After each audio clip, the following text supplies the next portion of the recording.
Ассалаумағалейкум, ардақты ағайын, Қарағандыдан барлығына сәлем. Бүгінгі біздің видеомыздың тақырыбы баршаларыңызға алдыңғы видеоларымда уәде бергенімдей көптен күткен қазақтың ұлттық салт дәстүріне етене байланысы бар қазақтың ұлттық ыдыс-аяғы, астау, тегеш, жалпы қазақтың ұлттық ыдыс-аяғын ағаштан жасау. Бүгінгі видеомыздың басты тақырыбы астау жасау туралы болмақ. Ендеше дайын болсаңыздар, кеттік. Ардақты ағайын, астау жасаудағы ең басты шарт туралы айтып өтейін. Ол әрине адамның денсаулығын сақтауға арналған қауіпсіздік шаралары. Қауіпсіздік шараларын міндетті түрде сақтаңыздар. Ендеше дайын болсаңыздар, кеттік. Әрине, астаудың дұрыс шығуының басты шарттарының бірі ол астау жасалатын тақтай. Алдарыңызда тұрған тақтай еліміздің оңтүстігінен Алматы жақтан арнайы алдырылған ағаштар. Бұл қара ағаш тақтайға кесіліп 40-45 күн арнайы кептіретін камерада ыстық жерде сақталып, бойындағы ылғалдылығы 3-тен 9% аралығында болады.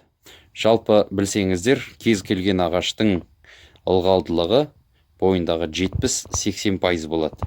Кейбір ағаштардікі одан да көп болады. Сол ылғалдылықты кептіріп, мынау бұрынғы ата-бабаларымыз киіз үйдің дөдегесіне, қораның үстіңгі жақтарына астау жасайтын ағаштарын қойып 2 жыл болмаса күзде қойып сол көлеңке жерде желмен 1 жыл, 1,5 жыл, 2 жыл кебетін болса, қазір сол технологиялық процесті 45 күннің арасына сыйдырып отыр. Сол ең бірінші шарт, тақтайларыңыз өте жақсы сапада болу керек. Астау жасаудың екінші кезеңі ол дайындық жұмыстары. Яки тақтайды кесіп дайындап алғаннан кейін, мінекей мына ұқсап ішін ойып, тазалап, сызып дайындап алу керек. Одан кейінгі кезең дайындалған тақтайдың үстіне мынандай үлгілермен оюлар салынады. Оюлар салынып сызылып болғаннан кейін келесі кезең, әрине үшінші кезең, ол оюлар ойылады. Одан кейін мынау шеті шеттеліп болғаннан кейін іші тазаланып дайындалған бетін тазалап аласыздар. Одан кейін астаудың астыңғы жағын шығарасыздар. Астаудың астыңғы жағын шығарып, мына жердің барлығын шауып болғаннан кейін бұл астыңғы жағында әдемілеп тазалау керек. Тазалап болғаннан кейінгі кезең тазаланған дайын астаудың мынау астын, шеттерін лактайсыздар. Жалпы қара ағаштың бір ерекшелігі, ешқандай морилка, ешқандай бояу, ештеңе қажет емес. Ағаштың өңі онсыз да әдемі болады. Өңі жоқ лакпен әдемілеп бояйсыздар. Ең басты шарт, ағашты мынау астаудың бет жағына қарай лак өтіп кетпеу керек. Егер кейбір жерге тамшы лактар өтіп кеткен болса, оны қайтадан бір тазалап шығу керек. Мына тұсы лактанады, асты лактанады. Ал іші міндетті түрде майлану керек.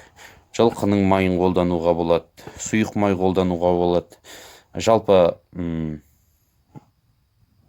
астауға май көп сіңген сайын астаудың сапасы жақсара береді. Себебі ағашқа май сіңеді де, ішіне ыстық сорпа, су сияқты жаңағы ылғалды заттарды көп кіргізбейтін болады.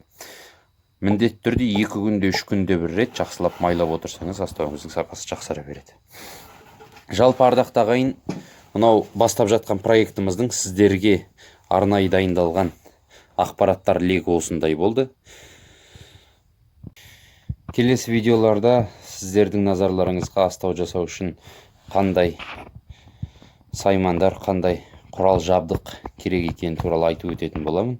Одан кейінгі жалпы келесі видеоларда сол астау жасаудың негізгі технологиясын толығымен түсіріп беруге тырысамын. Бүгінгі сіздерге арналған ақпараттар легі осындай болды. Бізбен бірге болыңыздар, арнамыздан алыстамаңыздар. Еліміз аман, жұртымыз тыныш болсын. Қош, сау болыңыздар.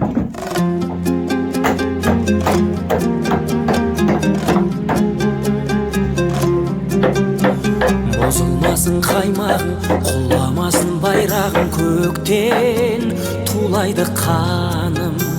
Қазақ деген мен едім, қазыналы ел едім, текті барым жаным.